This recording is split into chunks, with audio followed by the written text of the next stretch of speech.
Morning, good morning. I see that people is coming and it's very early in the morning. I understand this. I don't know what you did yesterday night. Prefer better not to ask. My name is Marco Russo. I'm here today to talk about best practices in DAX. I'm sorry not to wait other people coming, but I think the session is recorded and broadcasted live, so we want to be on time.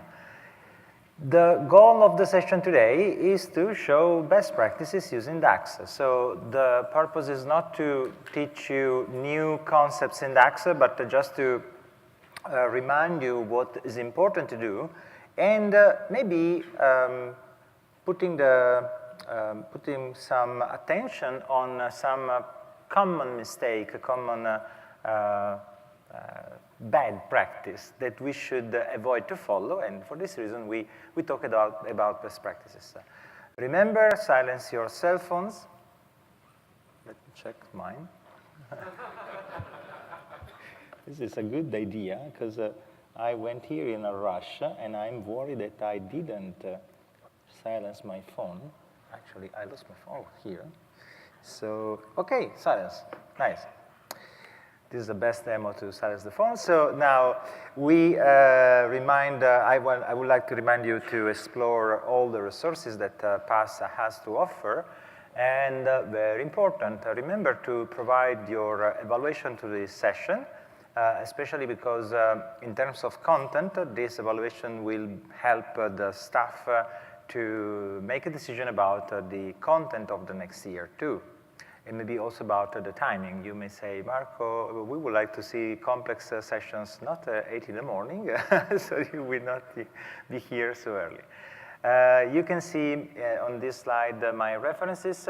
I work in SQLBI. SQLBI.com is a website where you can find a lot of content free for DAX, Tabular, and Tabular, Analysis Services, Tabular, Power Pivot, Power BI, and the DAX language. And of course, you will find also some resource for training, but I like to highlight that most of the content that you will find on the website is free.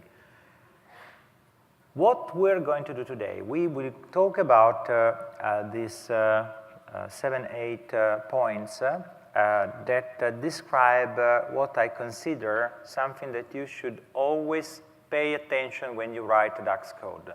So, as you can imagine, the naming convention, probably who read some articles, some book, will see this over and over, and I will never end screaming with Microsoft every single time I see they don't follow the best practices when they generate code.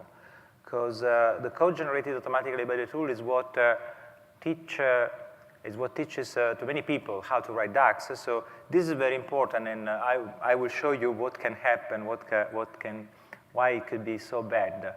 I know I will use some technique to scare someone of you, but it's the only way to raise your attention on some of the problems.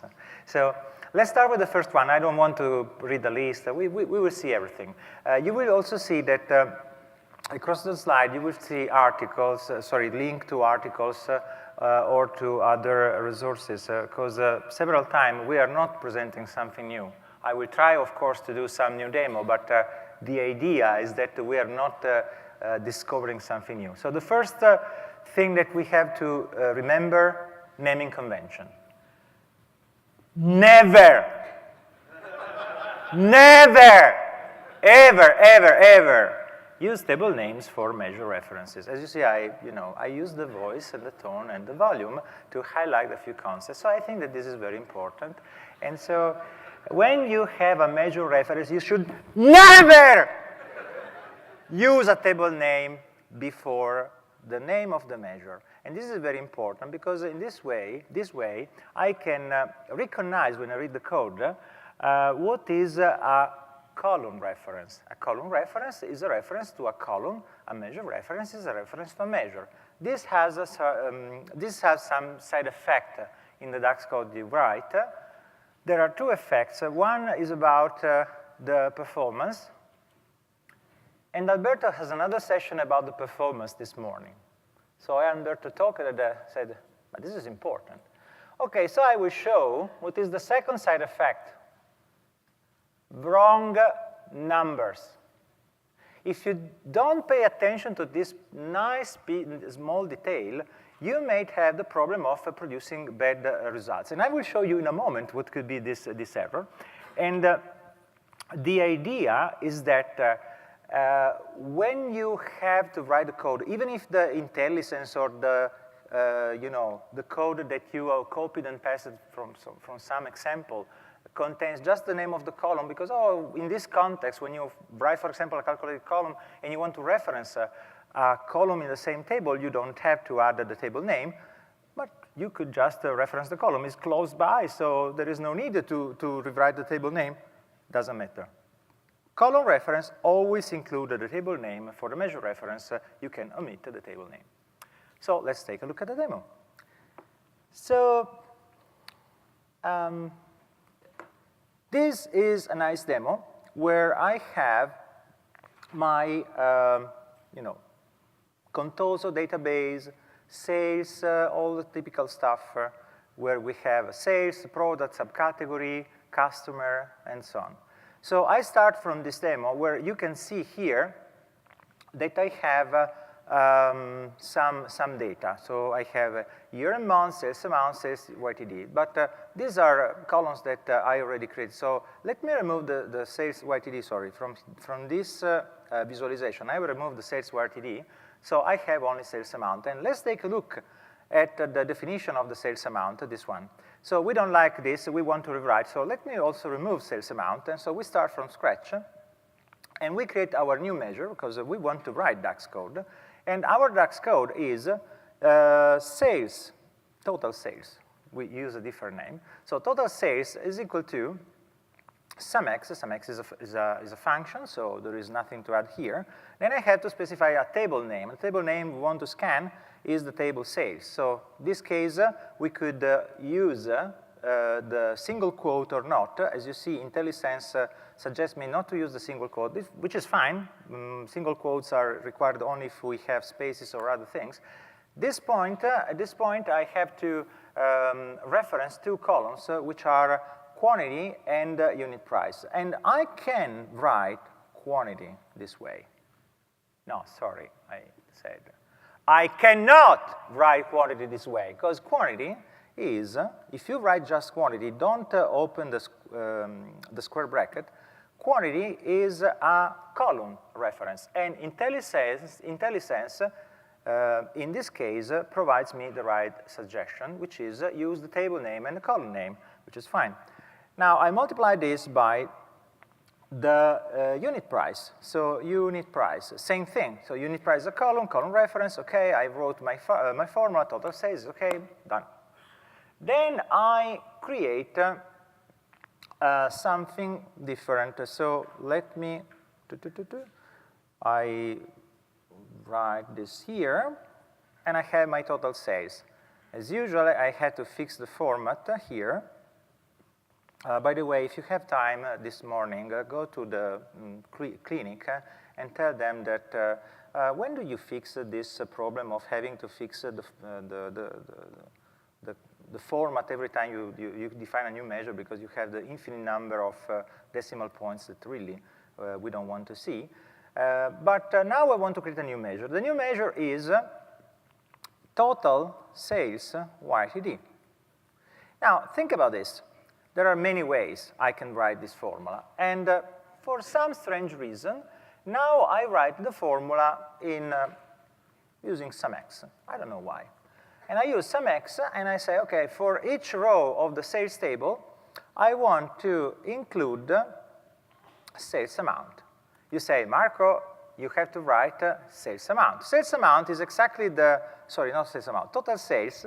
Total sales is exactly the measure I used before, and total sales is actually a measure, and as you see, it is suggested the right way. Now, if I write sales, total sales, this way, you see that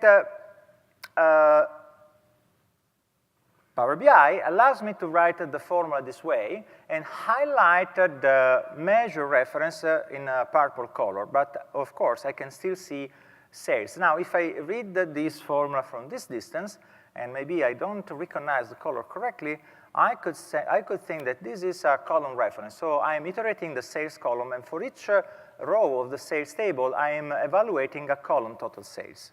Now, you know that this is wrong, right? You know that but if I select, for example, only Canada, and I include the total sales YTD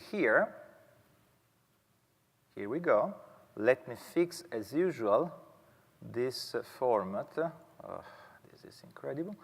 So I have to do here, currency, United States. And, oh, sorry. This should be a YTD, so I forgot to write calculator, to write here my dates YTD. So this is what we do for the time intelligence. So date, and calculate, and so on. So let me see if, sorry, I have to open my notes because this way. Okay, so what happens at this point? If I remove the editor from here, I give you time while I drink some water to do a check of the numbers that you see. The numbers are correct, right? So far, so good. What happens if I remove Canada? Do you notice something?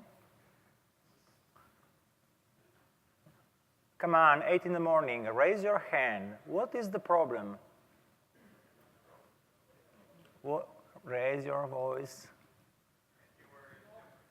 The first line, the very first line of this report, January 2007, I'm calculating the year-to-date. And when I have the year-to-date, I asked you to do the count for February, March, April before, because you have to sound different. But for January, there is nothing to count. It should be the same value, right? Now, imagine you go in production with this report that you only tested with Canada. You like the feeling? No. So, what is the problem? Let me go back to the slides. We cannot use a measure reference unless we know what we are doing. And when I write the table name, it seems that I want to get just a column from that table. And the problem in this case is that it's not wrong to use a measure reference in an iterator, but we have to be aware of the side effects. In this case, the sales table has duplicated rows, and those duplicated rows are counted multiple times in the SUMX. We have to be aware of that. We have to know that this can happen. This is something that we have to know in DAX.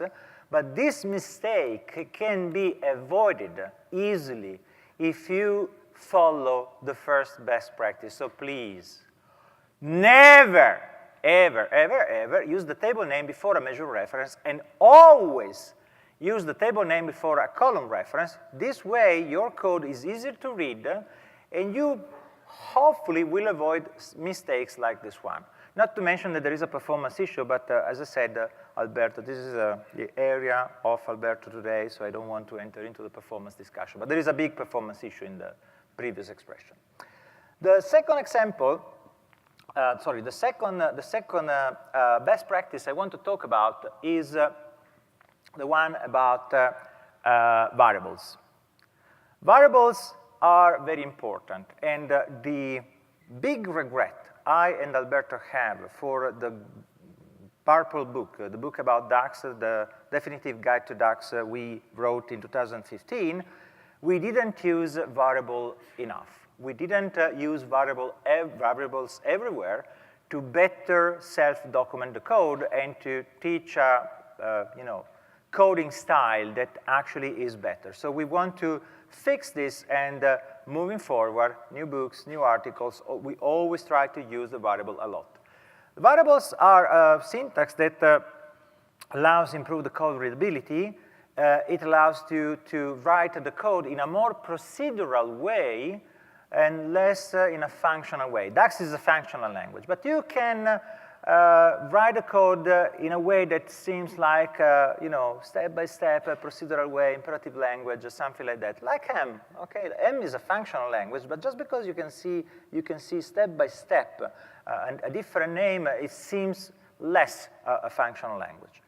And variables can improve performance too, but as I said, I have an embargo about performance today. No, I'm joking, but actually, the performance is not what I want to highlight here. So let me show you what we could do, and then, of course, I will show you the demo. But the idea is that I could have this, function. This function is a SumX, iterates a sales table, and for each row, we do something. Now, I can understand this formula. I'm multiplying the quantity by the unit price by a number which represents the total plus the tax percentages. In practice, I'm applying the tax percentages to the total amount of each line of the sales table. And I can, even if you think, Marco, this is not better than before, but in reality, I could try to split the logic of my calculation in several steps using add columns, using SumX add columns. This is not really a good idea for a performance. This is not really a shorter code, but this is actually splitting the calculation in 3 different steps, so that if you execute part of this code, if you use certain techniques, you may see what is the intermediate step of the calculation, and you can also realize why I did this calculation. So you can see that I apply the calculation of the taxes, and then I sum the taxes to the line amount, and so at the end, I show the taxed amount as a final result of my calculation. Now, why not writing the code this way? If you use this other coding style, remember, the 3 functions I've shown you so far are identical in the result. But the last one has the same performance of the first one, which is the best performance. The second one has an impact in performance because we enforce creating a temporary table in memory, which is not really required, just because we want to split the calculation in several steps. This technique allows me to split the calculation in several steps, to provide a name to these steps, and to actually have code that is better to read. And the same a similar consideration is for the performance. If I look at this other code, this code has 2 measure references. Why I'm so sure? I don't see the table name, so balance is a measure, for sure. This is my code, so this is a measure. So SumX customer, if balance greater than 0, then balance otherwise blank. Now, if I write code this way, I'm saying to the engine, evaluate the balance measure twice in the same context. Now, the engine should be smart enough to evaluate balance only once, but in a slightly more complex situation, and it doesn't take much to create a more complex situation, the engine is not completely sure, so the engine will evaluate balance twice, which impacts the performance. So if I rewrite this code saying, I'm sure, I can guarantee that there is no reason why balance will have a different value in the 2 points of the calculation that where I want to use balance. I can save the balance value in a variable, and I can reuse this variable in my code twice. So this way, once again, I can improve the readability of my code. I could provide a better name to the balance measure used in this context. So this is the current balance, okay? It's a different name, but it's just to say that, there is something different. And I guarantee that the execution engine will not evaluate the same measure twice, which is very important for the performance. But I want to show you a demo, and of course I cannot repeat the same code, so I have another example here where I have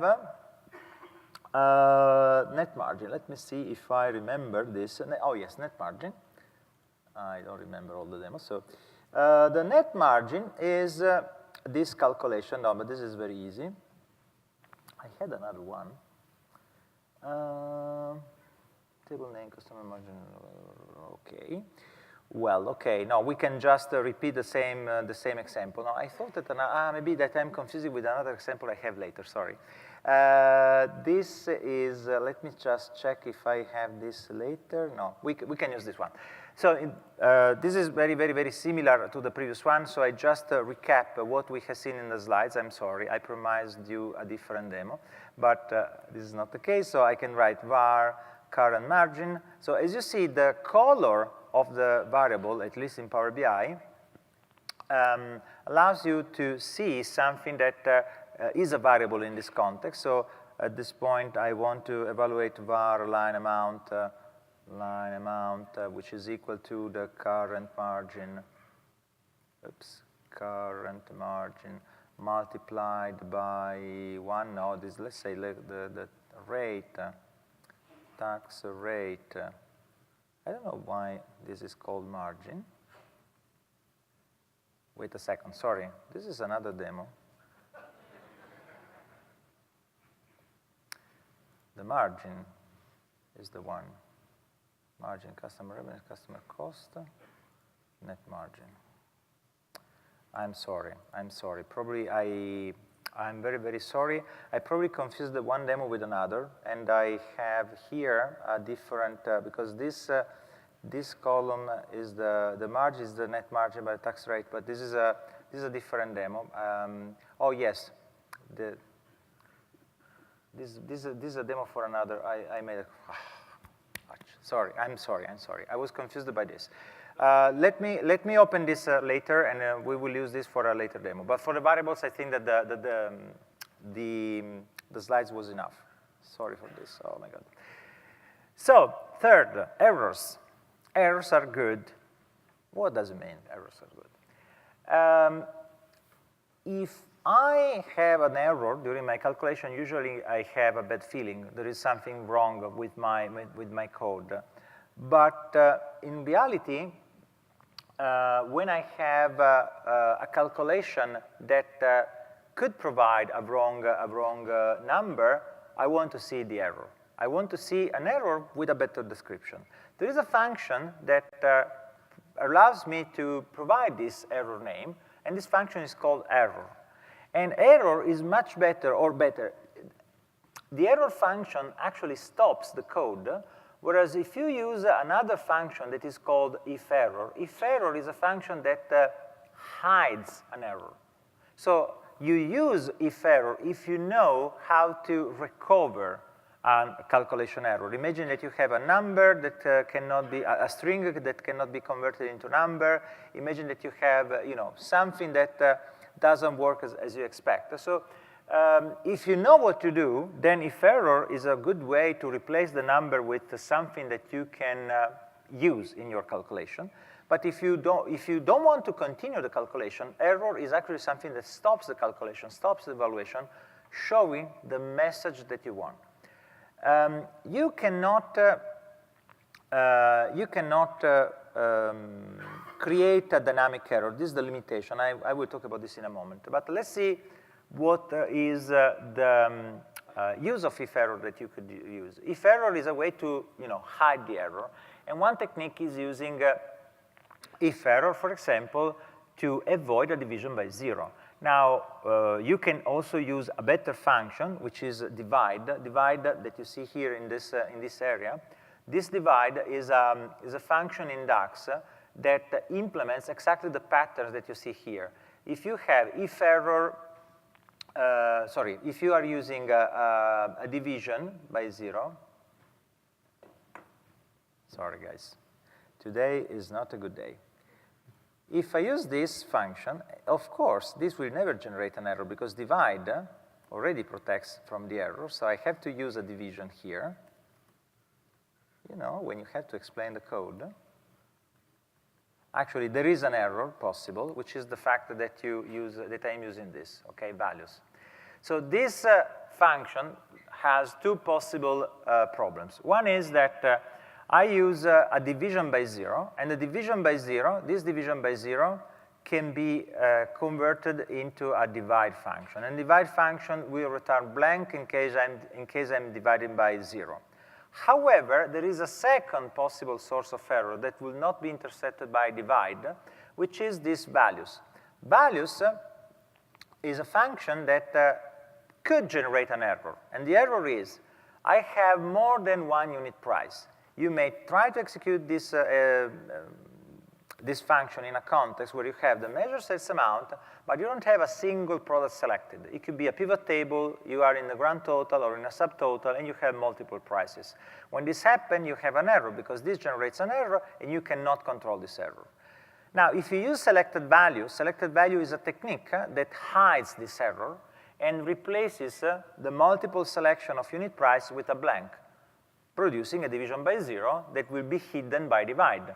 So actually, if I use, and let me go back to the slide that I will save also fixed on the website, but if I have this original calculation that could have two possible errors, the division by 0 and the conversion from values to a number that could fail because this is a column reference and not a measure reference. It could fail if I have, in the current filter context, if I have more than one unit price in the current filter context.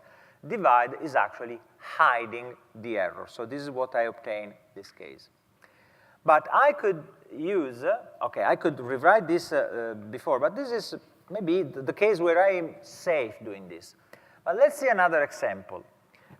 In this case, I have this other scenario where I have to calculate the commission. The commission is a measure that evaluates for each customer the multiplication of the sales amount by a value that will consider the commission for an agent, retrieving the agent from the agent code, retrieving the agent commission from the agent table using the code from the agent code of the customer. So imagine that you have a table agent. The table agent could not have a relationship with the customer, and we used lookup value to do this job. So far, so good. But what happens if the agent is not there? So there could be different scenarios. If I don't have the agent at all, I will get a blank value. But if I have two agents, I might have an error in lookup value that says, oh, there are multiple agents. Now, multiple agents is probably something that will not happen, but we want to avoid that the calculation of the commission is blank, is 0. In case there is a missing agent, we want to generate an error. We want our commission calculation to fail in presence of certain data. If you think about this is not easy to reach, because if your measure only returns a number, the only way to display the error is to do what? Displaying a negative number, and what about the other customers? So one thing that you can do is using, for example, we are using here a variable. The variable commission retrieves the lookup value, so the variable can actually have an error if there are multiple agents, but this is not the case that we want to intercept. The case we want to intercept is the fact that there is not a commission available. And this could be the result of two conditions. The first is that for some reason, the commission is blank, so I didn't find the agent, or the commission was not defined, or the agent was not defined. So no matter what is the case, if I don't find something, so if one of those two is blank, if both are not blank, I want to do calculation. If I'm not able to do the calculation in a safe way, I want to emit an error that says, error, wrong configuration in customer agent code. So actually, using the error is a way to make your code, your report, safer against bad data. Again, I don't stop reminding that a report that doesn't work make people angry. A report that provides wrong data could fire you, because you are here, if you are working in BI, you're working to provide numbers, and these numbers should be correct, first of all. Then we have performance, we have service level agreement, we have everything else. But first of all, the numbers have to be good. So for this reason, we want to we want to use error to do calculation this way. So I understood what was my problem. I used another number. I spot the problem of the previous error, but now it's too late. And I want to show you the error, and then I want to go back and showing you the demo that I missed it before. So in case of error, I show you a demo, even because you will be able to download all these demos, so you can take a look at the demos. Not in this moment. I still have to upload the demo to the portal, but I will do this later this morning. So I show you this example. So this example is an example where I already have a configuration error. What is this configuration error? Let me go back to a situation, and let me explain what I'm doing, basically. So I have a very simple model where I have sales and segments, and the segments table is a table that I use to classify, to create clusters of, I think, customers or sales. And the idea is that I have this configuration table where I say, okay, low is represents all the ranges of sales between 0 and 5, all the prices between 0 and 5, medium between 0 and 10, high between 10 and infinite number. So the idea is that I should be able to classify, to create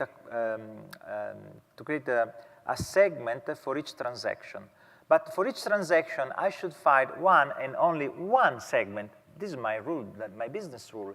I'm not able to apply constraints saying that I want to make sure that the range should be correct. Now, the right number here should be 5.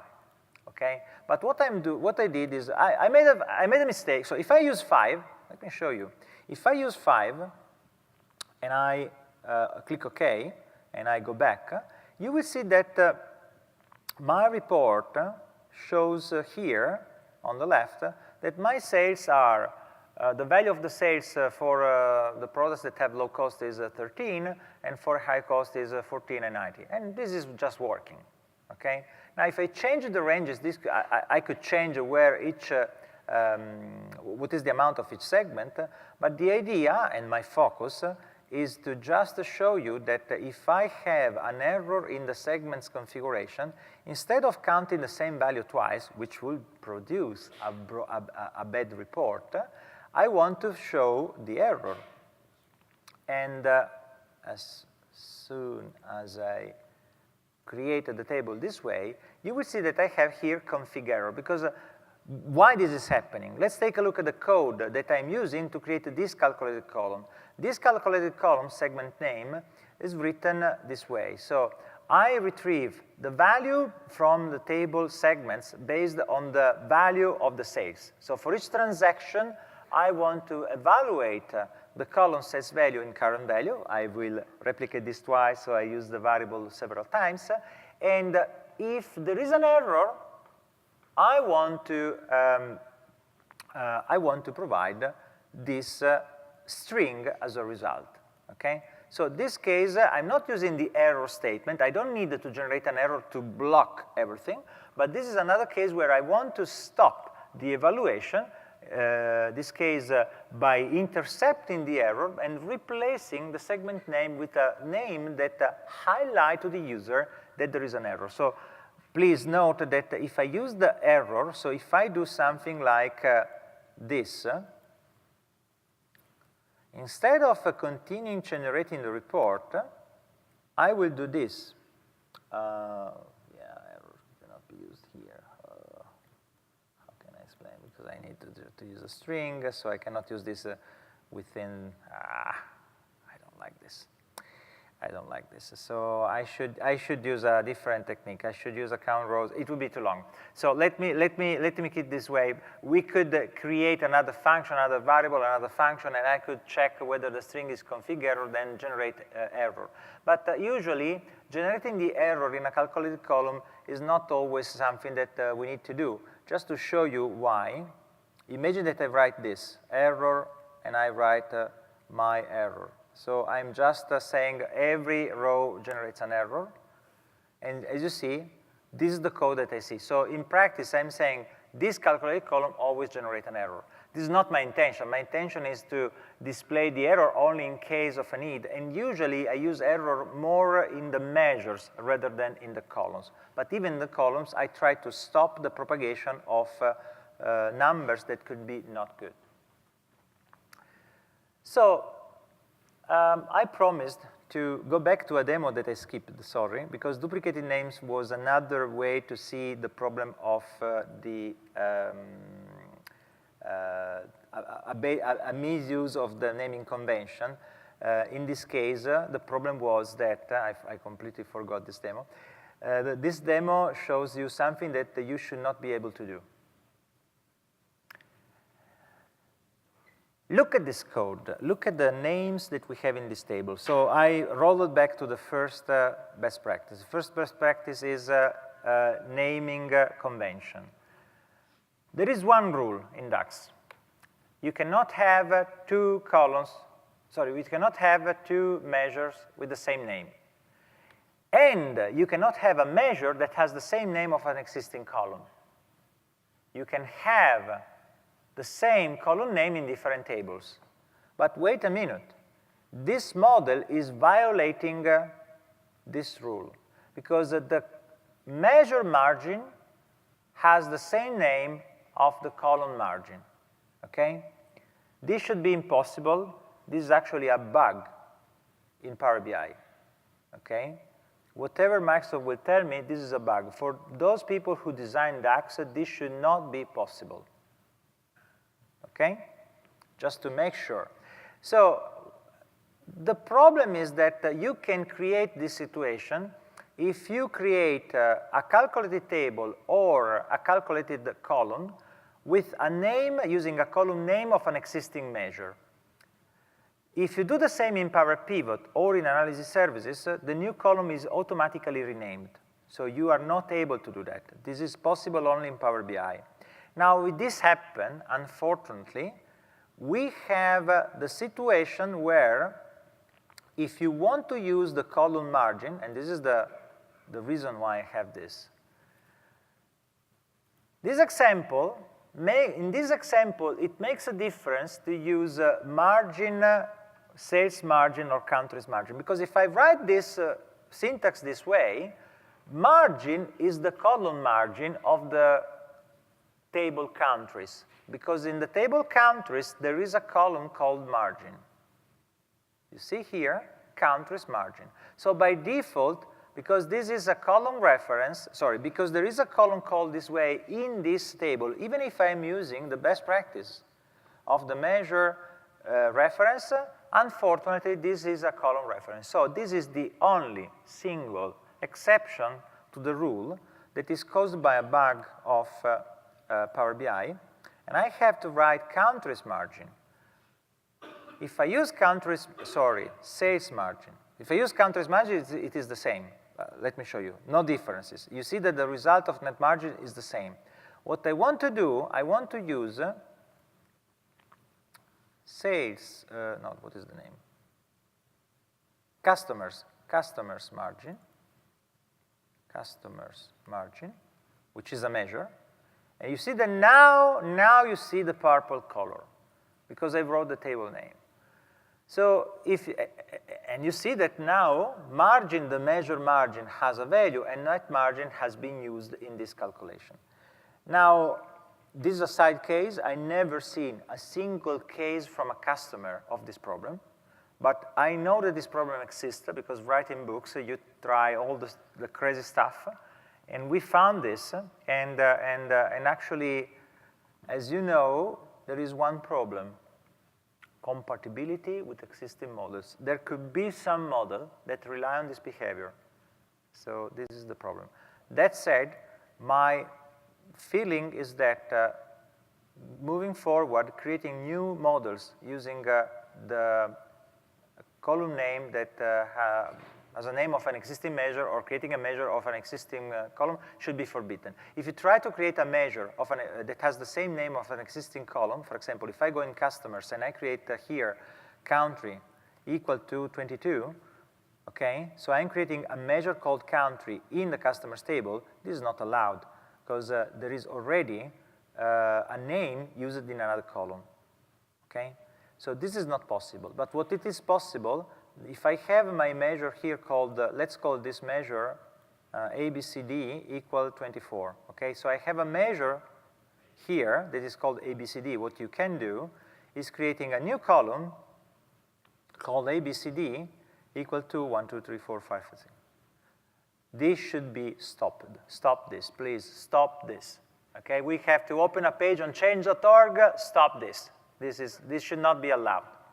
And if you try to do the same in Power Pivot rename automatically ABCD in ABCD2, ABCD3, and so on. So this is the problem we have, and please, please, please be careful. So I don't have time to show another. There is another demo to show the use of the variables, and I invite you to take a look. This is a demo, a funny demo to write on the fly, because the idea is to go here and to rewrite this one. This PM sales code that is written this way, okay? You can rewrite it this way. So this demo shows that you can use the variables also using the tables. It is fun to write this live, but it takes 5-6 minutes, so we don't have time. So please forgive me. I was confused by the names that I used. I used the numbers that don't correspond to the sections of the presentation. I'm sorry for that. So we said the errors are good. Next, all and all except. All except is a function that you have to use in particular conditions, and this is just a quick reminder about what you should do. So when do you have to use all? When do you have to use all except? In reality, usually there are not many issues here. We have to use all when we want to remove existing filters from a table, from a column, from more columns. We have to use all except when we want to keep the current explicit selection on a specific column or on a specific set of columns. This is particularly useful when you have to implement this in the middle of a context transition. I will show you a couple of examples. But what is important is that you might have read or you might have experienced that instead of using all except, in reality you obtain the same result by using all over a table. For example, imagine this. If you see this slide, this slide has all product, sorry, all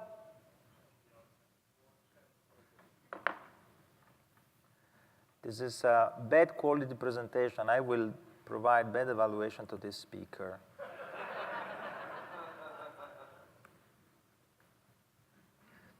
It's 8 in the morning, you know. I would have done this at 7 in the morning, but I had to do my shower, so. Okay.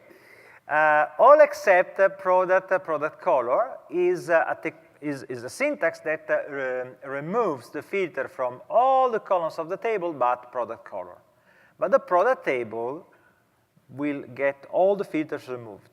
Now, if you think about this, you may write this using two filters, one that removes the filter from product and one that keeps the filter from a product color.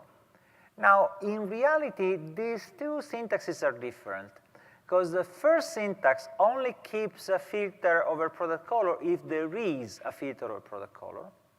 The second syntax introduces in the filter context a list of the colors that are active for whatever reason. I mean, if you are filtering a brand, and this brand has 3 colors, red, green, and blue, but not all the others, the result of all except, you will see all the brands. The result of all and values, product color, you will consider only the colors of the brand that was selected, which could be what you want to do. I'm not saying that one is correct and the other is not. I'm saying that these are two different syntaxes that have two different effects that could be confused, because if the filter was in the product color, actually they produce the same result, but it is just a coincidence, okay? So you see the link of the article that explains that, and I have an example here, 0.5. Now the number should be good. Where I can show you this, I think I have to increase this font a little bit, and this one, okay. I think it can be read enough, so let me, well, okay. We have to comment the measure to explain this, so let me see the number of products here. Let me enlarge this a little bit. And this one. Okay, so let's start from this. Number of products is just a count rows. So we count how many rows we have in the product table. Owner and brand are two columns of the product table. So in practice, even if we have a table budget, in reality, we know that we're looking at the budget, but we want to count the number of products because we needed to create a formula for the budget allocation. So actually, counting the number of products in the current selection could be an important number to obtain. Now, if I use the all except function to write something like this, let me highlight this a moment. So I use calculation of the same measure that I shown you before, which is a count rows of the product, where I remove all the filter but brand. What does it mean? It means that here I have the brand. I remove the brand filter, so I keep the owner, which makes sense. So in practice, what I should see here, if I go to the all except function, is that when I remove the brand filter here, this is the number. So I remove the filter, brand, and I see the total, which is, however, the total of a total that is different. Let me take a look at the other measure that is working, this one, the one that has the sum of the two brands, the two selected brands. And that's, the calculation that we have here is this. Now, think about, it is absolutely counterintuitive, this example. I know. It takes 1 or 2 minutes to understand what I'm doing. Come on. To understand what I'm doing and what is the difference. So, num products at brand granularity uses all and values and calculate num of products. Now, if you look at the difference row by row, there is no difference. Let me move the two measures so that, first of all, let's remain these two all except. So we have a smaller, and this is all values, okay? So now I have, these ones are closer, and I also can put all values and all except side by side with num products. Now it is much easier to read, okay? So what we are seeing is that row by row, the calculation is the same. Where we see a difference is in the total. Think about this. All except has two filters, internal owner and two brands, but my calculation removes the two brands, right? Because of this, what we have in reality is a list of all the brands. Why this? Because the owner here was a calculated column written this way. Okay, this is a particular. But this is one technique. By removing, sorry, this is not a good day. By using all except, I remove the filter from all the columns but brand. So brand is still there as a filter, and the grand total has no filter over brands, but I removed the filter from the owner. If I use all and values, at the grand total level, what happens? I remove the filter from products, and I put the filter over brand. The grand total here, at the beginning had the owner, and the owner filters a few brands, which are the brands that I see in the second list, are the brands only of the products that have owner internal. So the idea is that by using all values, I obtain a sort of visual total of the brands that otherwise I will not obtain. So I don't know if you want to obtain this as a result or this.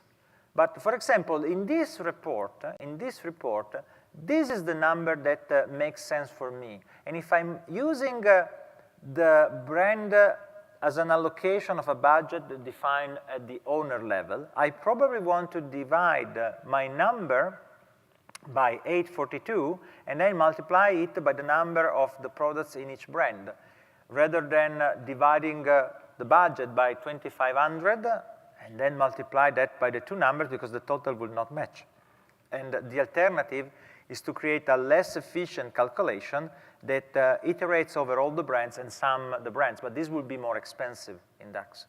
So, sorry if at a certain point I said that I was removing the filter from brand. No, all except keeps the filter in to the brand column and removes the filter from the other columns, whereas all removes the filter from all the columns of the table values, introduces the filter that were there before.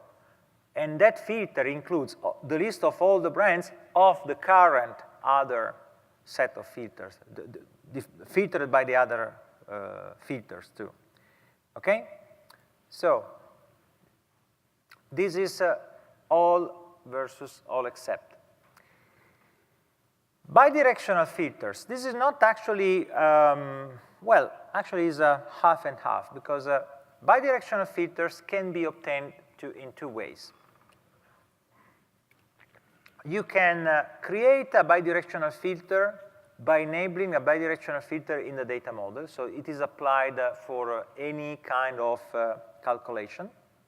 Or you can obtain the same result by using DAX, in particular using a function called the cross filter that you can include in calculate. So the best practice is very simple. Try to avoid using bidirectional filters in the data model. I know you say, Marco, but we have to write cross filter in all the measures where we want to use the bidirectional filter, and the answer is yes. And this is for your safety. It's boring when you sit in your car to, seat belt, and same in the plane, it's for your safety. Because if you use the bidirectional filter will propagate the filter any time, every calculation, in any calculation. And in a complex model, which is what you typically have, this is something that goes out of your control, usually. So if I use the bidirectional filter only when I know that I need it, I will avoid the cost performance of using the bidirectional filter when you have a calculation that doesn't need it. And most important, I will not see the side effect in terms of wrong calculation in a model where I have a table, especially in Power BI. What could happen is that you have I'll show you an example of this, bidirectional filters here. I don't want to enter too much into the details of these calculations, because I should explain, in a very, very long way what is the difference in the calculation. But I just want to show you one case where the bidirectional filter is very dangerous. And this is the case. We have a model where, let me try to describe this better. We have one fact table. This is actually, we will call this a bridge table. We have another fact table here, sales, and we have this situation. So just to give you an idea of the relationship, we have the product, we have this. I think this is a better way to define this diagram better. I mean, it depends, but the idea is the following. The sales table is the table that has the bigger number of rows. So we call this as has a bigger weight. So it's at the bottom of the model. It's an idea to give a visual feedback of this. So the product and the product table contains one row for each product, and in this case we have a snowflake schema. Why? We have a snowflake schema because for each product category, we have a salesperson for that category of products, and this is expressed by this table. So technically, this is not a loop. I mean, this is a many-to-many relationship between sales and category, but the product is connected to the sales table. So basically, this is a star schema, or a snowflake schema, if you prefer. And this is just, internal technical table that we use to connect the salesperson to category. Why we're doing this? Well, because probably we want to show how many salespersons, we want to propagate a budget, we want to calculate commissions, we want to do something using the information that related the salesperson to the category of products and then to the sales. But this will happen only for some particular measure. Enabling the bidirectional filter here means that in any calculation, depending on what filters you apply, the filter of the category will propagate to the salesperson and will propagate to other tables. Not probably in this case for the calculation of salespersons or sales amount, because in this case, what happens when you have multiple paths of the propagation of a filter? Imagine this. If you filter the category, do you filter the category by going in one-to-many product, one-to-many sales? You have two relationships. Or you will go between category, salesperson, sales. Because we have an ambiguity here. The ambiguity is not displayed as such, because in reality there is an automatic prioritization of the relationships, and for the many-to-many relationships, the one-to-many path wins in this case, so there are no problems. But believe me, when you have not just 4 or 5 tables, you have 20, 30 tables, it could be really, really, really hard to understand what will be the side effect of that relationship. And you are not going to stop it for a calculation that doesn't use the salesperson at all. You will still have that calculation. And this could be very dangerous. So please, it's a long discussion, but please be careful when you manage bidirectional filters.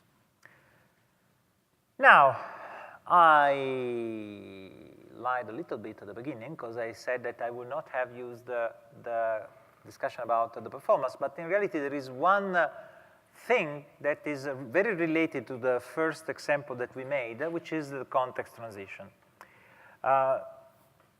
This best practice is mainly about the performance.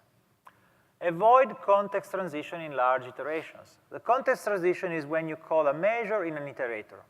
So measure reference in an iterator. And when this happens, you will always, always, always materialize a temporary table uncompressed in memory. Think about this. You see a loop, like, I don't remember if I have the slide or I have to show the demo. Okay, so let's open the demo. Let's open the demo. Context transition. So this is a model that apparently has many tables, but in reality, it's always our, Contoso database. We use this in all the demos. Sales, store, products, date, blah, blah, blah, is a snowflake schema, but just because we use also the snowflake to show some bad practice. But in reality, the star schema is the right thing to do. But what I want to show you is that the sales amount calculation we have here is this one. Very simple, okay? Very simple. Now, let's imagine that I create a discounted measure, okay? Now I'm going to create a discounted measure, and I created this discounted measure by doing a new measure. Discounted amount is equal to, I'm going to write bad DAX code, okay? Warning, I know. Don't do this at all. Sum x. So for each row in the sales table, I say, okay, I want to sum the discounted amount. So I get the sales amount from the measure before. I'm calling a measure reference in an iterator. multiplying this, and I want to subtract. So if I do this row by row, what I should obtain from sales amount, my intention, is to retrieve the value that I had from the previous calculation just for this row. One row calculated the unit price multiplied by quantity. And I want to subtract the quantity multiplied by the unit discount, okay? I know that this is not the more efficient way to write this code, and this is exactly the purpose of my demo. The purpose of my demo is to show you that if I write the code this way, I click enter, nothing happens so far, but please note, let me find, okay. This is the list of the analysis services instances running analysis services. All these MSMD, SRV.exe Marco represent the engine of analysis services of my models, okay? Just to give you, so as you see, the maximum number is 13 megabytes. Okay, so far, so good. Now I'm doing dangerous operation. Be careful, don't do this at home. So I get, I don't remember, I use discounted amount, right? Okay, so discounted amount is the measure that I wrote, and I drag and drop this measure here. Now you see this is spinning, but what is more interesting is here, this is skyrocketing. 3 gigabytes, 4 gigabytes, 3 gigabytes, 4 gigabytes. What is happening? The table rows has 12 million rows. The table rows. Marco. I have to admit, this morning I was a little bit late. But the plan was, okay, go to Starbucks, get the coffee, and come here. There were 30 people. I called Alberto. Alberto, no, I will come late, because I would have asked him to bring me my coffee, and so this is the result. So sorry for that. Now we are at 5 gigabyte, and after 5 gigabyte, my model has the result. Now we can discuss whether the result is correct or not, because there is another problem now. But the real issue is that do you really want to pay 5 gigabytes to do this calculation? We have 12 million rows in the sales table. And for 12 million rows, we asked to materialize in memory the value of the sales amount of that line. So we multiply quantity by unit price for 12 million times. We materialize this in a temporary table that has all the rows of the sales table, so all the other columns, plus this one. And then after this, we calculated the other, and then we summed everything. This table has been materialized in memory uncompressed. Now do the math. If you have 12 million rows, and you have around 10, 20 columns plus our column plus 50 bytes of overhead for each row in memory, it's easy that 12 million rows could require, if I have 400 bytes per row, I can easily require a few gigabytes. This is because I used the context transition in a large iterator. This is the most common issue of performance issue in the world today. Exactly. I repeat the question. The thing is, I used this approach because I said, I don't want to repeat my calculation, and I use this, assuming that the number is correct. Now, let me fix the code in another measure. And the code in another measure can be written this way. Sales amount, is an additive measure. There is no point in getting sales amount, computing it row by row, and then summing it again. I can calculate it once, and I subtract from this total the calculation row by row using column references in my iterator. So the context transition is powerful, is good, but you have to use it in relatively small iterators, because every time you have a measure reference in an iterator, you have materialization, which is uncompressed data in memory.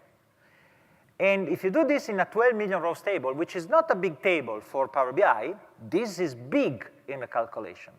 But for the calculation that I have to do, for the computation, for the algebra that I had to apply, this was not required. So if I rewrite my code this way, I should obtain the same result. Let's try.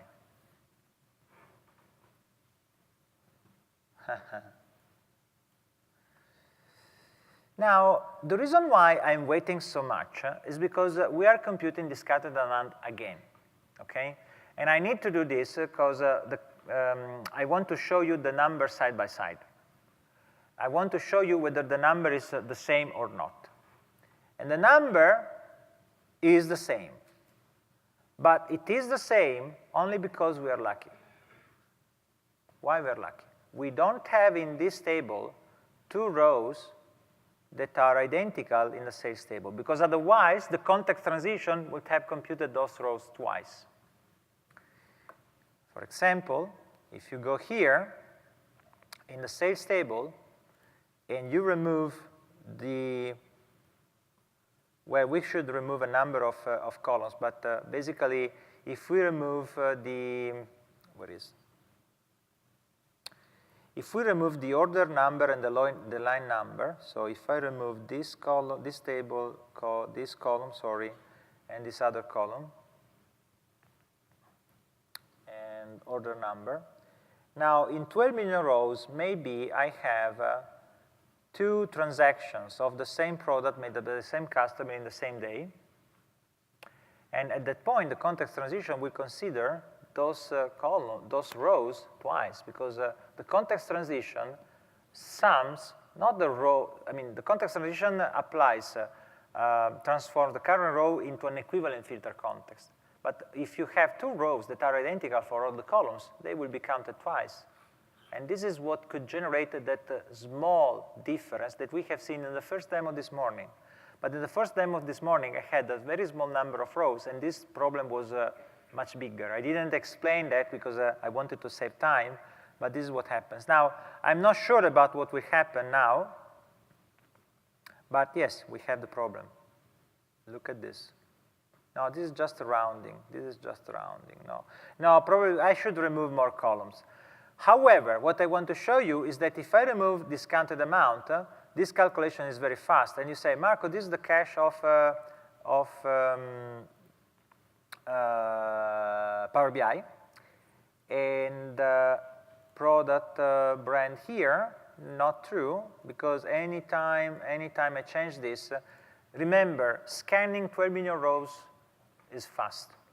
Doing 12 million rows of context transition is slow, not because it is slow, because it requires memory. Allocating memory is expensive. This is the thing, okay? So this is another important thing. Wow, I'm in time. So this was the demo for the context transition. Complex filter condition. This one could be a session by itself, but let me just review. Yes. 1 second only. In fact, I will not write the code. I will show you some example of code I already wrote, because otherwise we will not have enough time. Keep it simple. This is true also in DAX. Keep it simple. If you can write something in a simpler way, the better. Writing more complex and convoluted code is usually something that could provide bad results, unless you know exactly what you're doing.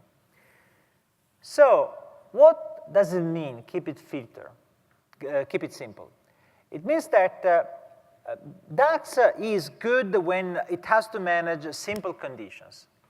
Column reference in an iterator, good. Filter over a single column, good. Complex filter over complex tables, bad.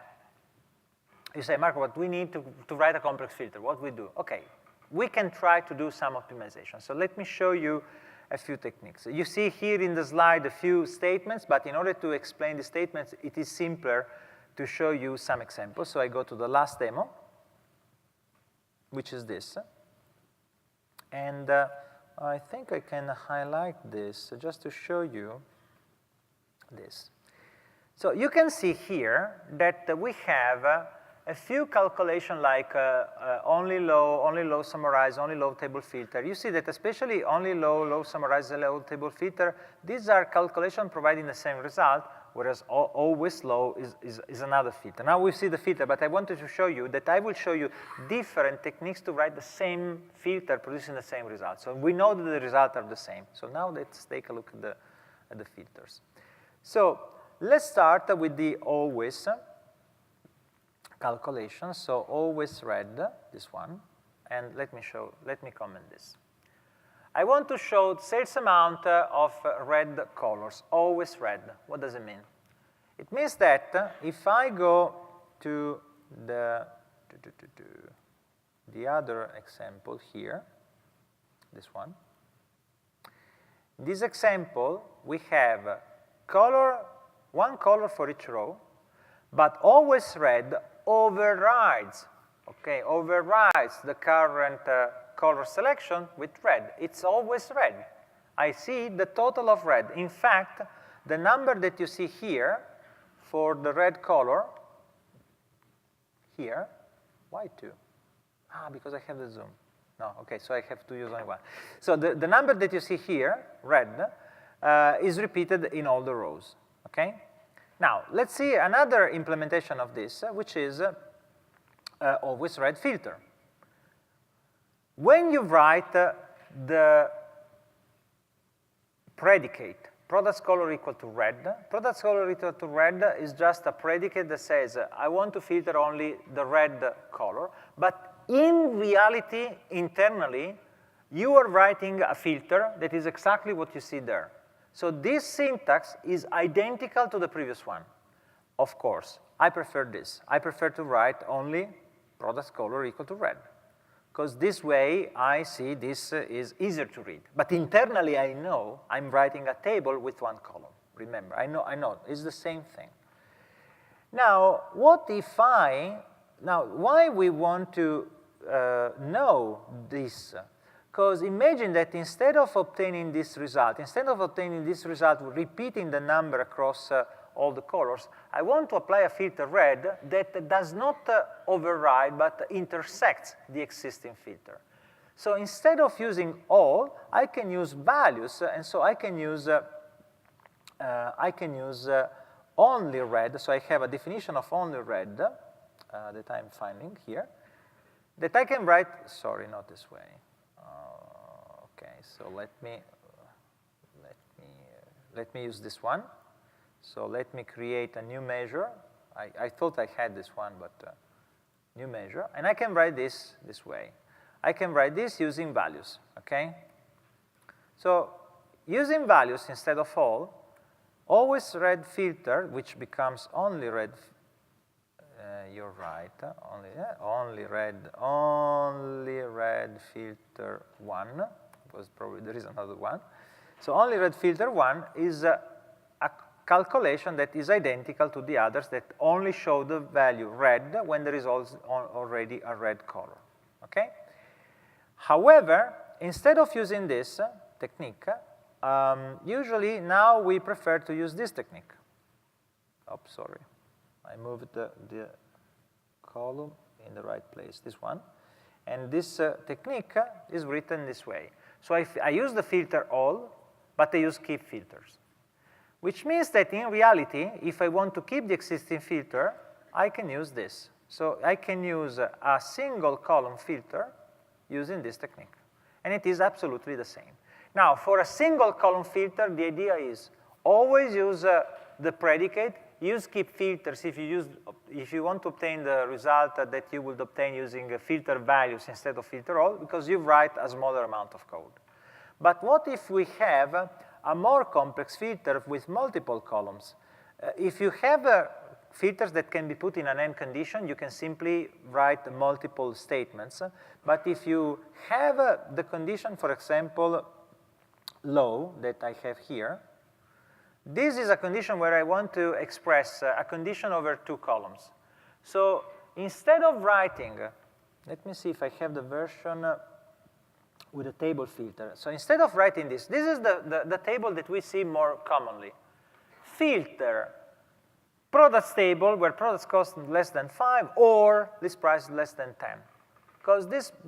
Because it's the suggestion that you can find from the error message in many articles. We have a row context in the table that makes you able to access to any column reference. So instead of using this, it's much, much, much better to create a filter using only the columns, creating a table that has only the columns that you want. And you can use this with summarize, inheriting the filter that you have. This corresponds to the filter statement that you have seen before using the table. But actually, a better way to write this is to write the code this way. To write a code where we filter the combination of all the existing combination between product cost and list price if those two columns are in the same table, but you use keep filters to keep the existing filter. So the idea is that we have a number of techniques that allows us to use only individual columns, the minimum number of columns in the filter, so that we make sure that we don't have any problem in performance, especially in performance, and also for side effects. Recap. Naming convention. Never, ever, ever, ever use the table name again before a measure. I know that I've shown you an example where this is necessary. It should be an exception, and it's actually caused by a bug of Power BI. I hope they will fix it soon. Always include the table name before the table name before the column name. This is very important. Then we have seen examples using variables, using errors, using all or except, reduce the columns in your filters, and be careful when you use bidirectional filter and when you have measure references in large iterators. I'm available for questions, but I have to keep the stage to the next speaker. Thank you very much for attending, and see you at the next conference.